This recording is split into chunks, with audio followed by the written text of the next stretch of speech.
প্রকৃতির পরিবেশ থেকে আলাদা, কারণ তারা মানুষের তৈরি একটি সীমাবদ্ধ স্থানে থাকে।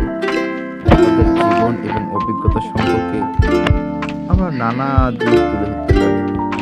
যেমন যদি আমরা বলি, তাদের এখানে প্রচুর সুবিধা রয়েছে, যেমন প্রাকৃতিক পরিবেশের শিকারীর হাত থেকে তারা নিরাপদে থাকে।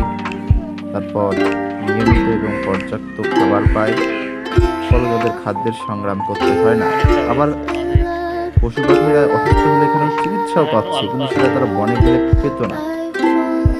এই সুবিধাগুলো আসলে কিছুই না, সব পশু পাখির স্বাধীনতার বিষয় থেকেই যায়, যেটি ছাড়া কেউ সুন্দরভাবে জীবনযাপন করতে পারে না।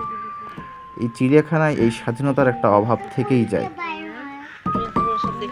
তারা তাদের প্রাকৃতিক পরিবেশে যেভাবে স্বাধীনভাবে চলতো, শিকার করতে পারত, কিন্তু সেটা তারা চিড়িয়াখানায় পারে না। ফলে একঘেয়েমি তাদের মানসিক স্বাস্থ্যের উপর প্রভাব ফেলে। এই সমস্যার আমরা অবশ্যই প্রতিকার করতে পারি। এ কারণে চিড়িয়াখানা কর্তৃপক্ষকে চিড়িয়াখানার মধ্যে প্রাকৃতিক পরিবেশের অনুকূল পরিবেশ গড়ে তুলতে হবে। তারপর তাদের নিয়মিত যত্ন, খাদ্য এবং পরিচর্যার মান উন্নত করতে হবে। তারপর একটা গুরুত্বপূর্ণ বিষয়, দর্শনার্থীদের শিক্ষিত করে তোলা, যাতে পশু পাখিদের প্রতি সহানুভূতি বাড়ে।